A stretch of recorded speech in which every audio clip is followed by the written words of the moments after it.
बिबट्या साधारण जुन्नर तालुक्यात पूर्वी एक 18 ते 20 वर्षापूर्वी कुठेतरी दर्शन देणारा बिबट्या आता सर्रास दिसू लागलेला आहे.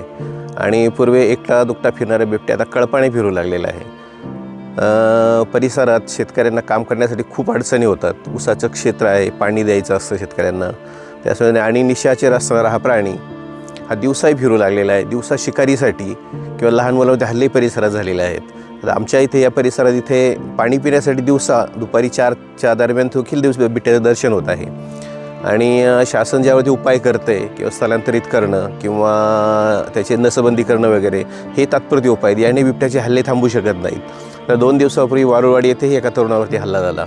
हे हल्ले थांबवण्यासाठी शासनाने गांभीर्याचा विचार करून उपाययोजना कराव्यात ही आमच्या सर्व जुन्नर, आंबेगाव, शिरूर तालुक्यातील शेतकऱ्यांची विनंती आहे. शेतकऱ्यांकडं बिबट्याच्या ज्या समस्या आहेत ह्या खूप मोठ्या प्रमाणात आहे. रोज पेपरला कुठेतरी बिबट्याने शेळ्या खाल्ल्या, कुठे घोडा खाल्ला, कुठे माणसावर हल्ला केला, असे अनेक प्रकार दररोज पेपरला वाचायला मिळतात. आणि आमच्या गावात देखील अनेक प्रकार बिबट्याचे हल्ले हे घडलेत.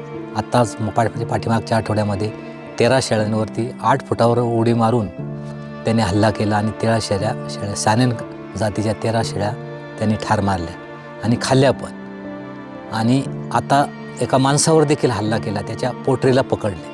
म्हणजे त्याचं बक्षीस कमी झाले, त्यामुळं तो आता प्राणी सोडून माणसांकडे वळाला. त्यामुळं त्याच्यावर कठोर अशी ठाम उपाय गव्हर्नमेंटने केला पाहिजे. आता गव्हर्नमेंट सांगते तुम्ही कंपाऊंड करा, वन विभाग सांगते तुम्ही कंपाऊंड करा. घराला कंपाऊंड करायचं चालेल, घराला गेलं कंपाऊंड, शेतात काम करायला काय करायचं, कंपाऊंड कुठल्या ठिकाणी करायचं. कारण निसर्ग हा पूर्णपणे बदलला आहे. कंप्लीट आता 6 महिने पाऊस, 6 महिने उन्हाळा, अशी स्थिती आपल्याकडं परदेशासारखी झालेली आहे. त्यामुळं बिबट्यावर ठोस उपाय आपल्याला करणे गरजेचं आहे. हे प्रशासनाने याची चांगली दखल घेऊन योग्य प्रकारे याचं नियोजन केलं पाहिजे. तर हे याच्यावर काहीतरी ठोस असा उपाय निघेल. नाहीतर दररोज काही ना काही दुर्घटना घडल्याशिवाय राहणार. आता तर हल्ली दिवसाही 11-11:30 वाजता बिबट्या येऊन शेतात बसतो. तर लेडीजला दिवसभर मळ्यात काम करायचं असतं.